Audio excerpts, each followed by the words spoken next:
በቃ ሂድ። እንዲሁ በቀላ ያ ሁሉ ጥበቃ በሁለት ፊደል ሂድ። ልቤ አንተ ጋር የለማ። ቆይ በድኔ ምን ያደርግልሃል? እጠብቃለሁ፣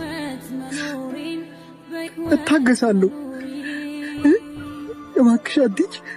እኔ የምጠብቀው ሰው አለ። እኔም በትዝታ ውስጥ ነኝ። እባክህን ክፉ አታድርገኝ። ሂድ በቃ። ይለቀኛል እኮ እተዋለሁ፣ እረሳሻለሁ። ሂጂ፣ ጥርግ በይ።